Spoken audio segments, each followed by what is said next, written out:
तो as usual आज हम बात करेंगे इंग्लिश के कुछ इंटरेस्टिंग वर्ड्स के बारे में, साथ में उनकी मीनिंग और एग्जांपल्स के बारे में बात करेंगे ताकि आपके डाउट्स अच्छे से क्लियर हो पाएँ।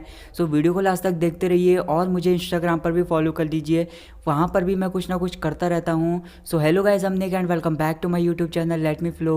Without any further ado let's jump to the video.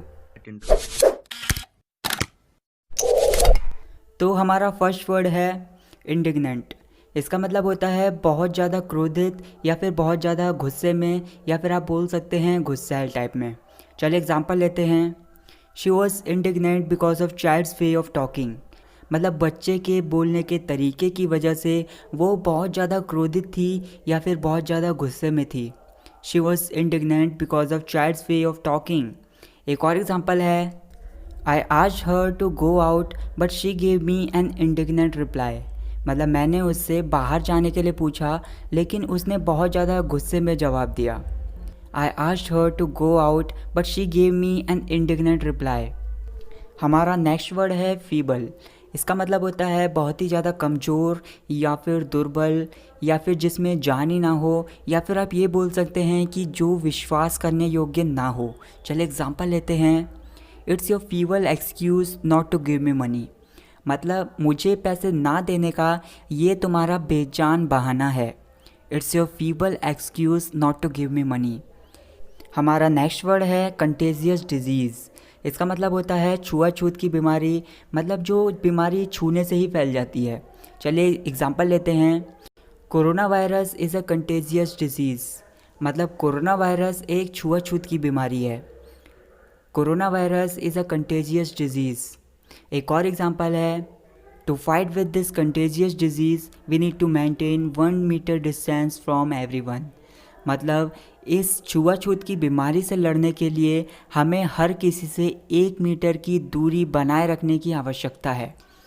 To fight with this contagious disease we need to maintain 1 metre distance from everyone. Next word है अपीलिंग। इसका मतलब होता है आकर्षक, या फिर ऐसी चीज़ों के लिए यूज़ कर सकते हैं आप जो दिल को छू जाती हैं, या फिर ऐसे पर्सन्स के लिए यूज़ कर सकते हैं जो दिल को छू जाते हैं। चलिए एग्जांपल लेते हैं। She has got an appealing smile. मतलब उसकी मुस्कान दिल छू लेने वाली है, या फिर आप ये भी बोल सकते हैं उसकी दिल छू लेने वाली मुस्कान है। She has got an appealing smile. One more example is here, it's very appealing idea to get rid of this problem. मतलब इस परेशानी से छुटकारा पाने का ये बहुत ही ज़्यादा दिलचस्प विचार है। It's very appealing idea to get rid of this problem. Next word है अबेंडन। इसका मतलब होता है कोई चीज़ या फिर कोई पर्सन को हमेशा के लिए त्याग देना या फिर छोड़ देना। चलिए एग्जांपल लेते हैं। I had to abandon my old bike when I bought my new bike. मतलब मुझे अपनी पुरानी बाइक को हमेशा के लिए त्यागना पड़ा या फिर छोड़ देना पड़ा जब मैंने अपनी नई बाइक खरीदी। I had to abandon my old bike when I bought my new bike. One more example is here, that house had been abandoned few years ago. मतलब कुछ सालों पहले वो घर छोड़ा जा चुका था। मतलब अब हम वहाँ नहीं रहते हैं, कुछ सालों पहले हमने वो घर छोड़ दिया है। That house had been abandoned few years ago। Next word is chuckle. इसका मतलब होता है मुंह बंद करके जो हम हंसी हंसते हैं, मतलब दबी दबी जो हंसी हंसते हैं उस टाइप की हंसी को चकल कहा जाता है। चलिए एग्जांपल लेते हैं। My teacher scolded my friend who was sitting next to me, I started to chuckle. मतलब मेरा दोस्त जो मेरे बगल में बैठा हुआ था, मेरे टीचर ने उसे डांटा तो मुझे हंसी आ पड़ी, लेकिन हंसी जो आई वो मुझे तेज वाली हंसी नहीं आई, जो मुंह को बंद करके हम जो हंसी हंसते हैं वो वाली हंसी आई। My teacher scolded my friend who was sitting next to me, I started to chuckle. एक और एग्जांपल है, he was giving me side look and chuckling continuously. मतलब वो मुझे तिरछी नज़रों से देख रहा था और लगातार हंसने में लगा पड़ा था। मतलब हंस रहा था लेकिन वो ज़ोर ज़ोर से नहीं हंस रहा था, मुंह बंद करके जो हम हंसी हंसते हैं, दबी दबी जो हंसी हंसते हैं उस टाइप में हंस रहा था। ही was giving me side look and chuckling continuously. Next word is adjacent. इसका मतलब होता है बहुत पास या फिर किसी चीज़ से उसके लेफ़्ट या फिर राइट जुड़ा हुआ होना।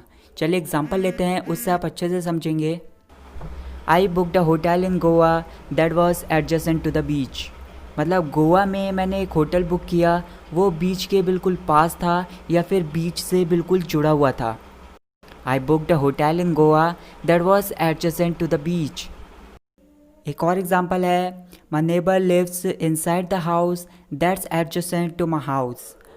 मतलब मेरे पड़ोसी मेरे घर के बगल में जो घर है उसमें रहते हैं, या फिर आप ये भी बोल सकते हैं मेरे पड़ोसी मेरे घर से जो जुड़ा हुआ घर है उसमें रहते हैं।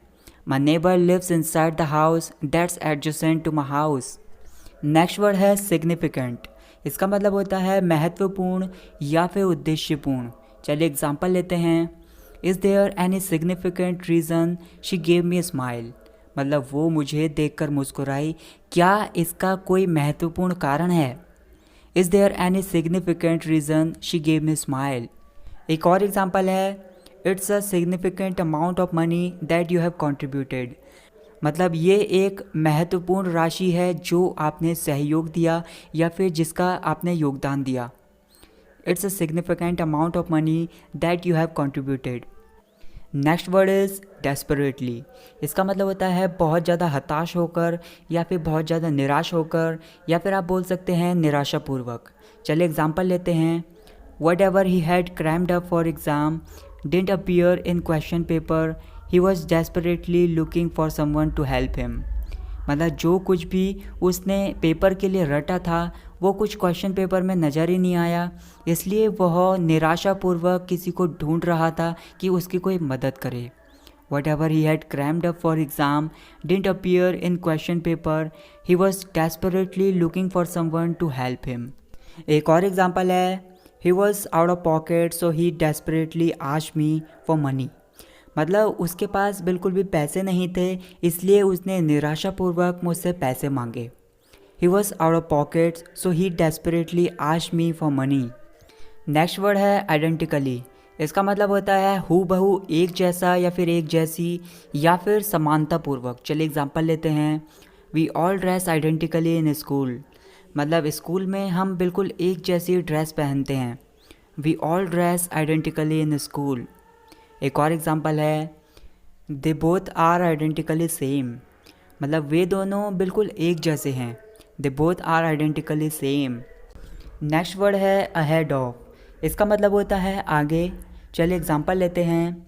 I was ahead of you in the queue. मतलब लाइन में मैं तुमसे आगे था। इस सेंटेंस को हम ज़्यादातर उस टाइम पर यूज़ करते हैं जब आप कहीं लाइन में खड़े रहते हैं, थोड़ी देर के लिए इधर उधर हो जाते हैं तो लोग बहस करते हैं कि मैं लाइन में तुमसे आगे था या फिर तुम पीछे थे, तो आई was ahead of you in the Q. एक और एग्जांपल है, the car was ahead of us stopped suddenly. मतलब जो कार हमसे आगे थी वो अचानक से रुक गई। The car was ahead of us stopped suddenly. So that's it guys for this video. Guys in सभी वर्ड्स को उनकी मीनिंग के साथ मैं 2-3 पेजेस में शो करा देता हूँ ताकि आप वीडियो को पॉज करके स्क्रीनशॉट ले सकें। और आपके लिए एक होमवर्क भी है। आपके सामने 2 सेंटेंसेस हैं। मुझे किसी की झूठी तारीफ करने की आदत नहीं है, बेहतर होगा अगर आप उसकी बातों पर ध्यान ना दो।